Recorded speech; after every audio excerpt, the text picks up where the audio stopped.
Today we're going to talk about the field lubrication procedure for the Masterstream 2000 nozzle.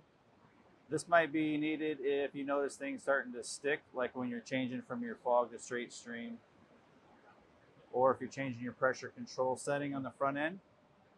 This is a good time to perform that. So it's a pretty basic nozzle to lube. There's only a few spots. The product we recommend is brake-free CLP. Any non-penetrating type lubricant would work for this. So Rem oil, Remington gun oil is another good alternative. You do not want any penetrating lubricants like WD-40 or anything like that, because that can actually cause problems down the road. So with your lubrication of choice, what you're going to do is you're going to shoot a bead between the shaper and the barrel all the way around. Once you do that, you're going to go ahead and just actuate the nozzle to allow that lubricant to work in. On the front end, this is called your pressure control unit. So in this particular case, you can change the operating pressure from 120 down to 80 psi. And you'll notice the laser etching on the front of it. It has the wording flush on it.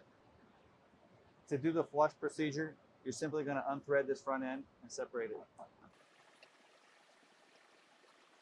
So once you unthread it, it simply pulls out. So here's your piston and cylinder. This is your main shaft. And there's this little piece here, it's called your poppet, and it's got a poppet and spring. This is actually what regulates your pressure. So at this point, you've got all your parts disassembled. You're ready to begin field lubrication. So the main points you're wanting to hit are any O-ring surface, such as this poppet has an O-ring on it. If you separate these front two pieces, there's an O-ring. You're going to want to spray that. On the inside of this, you're going to also spray this with your brake free. And the nozzle itself, what you're going to want to do is shoot down the center of the nozzle. And again, hit the O-ring on the poppet. Once that's been done, you're ready to put it back together.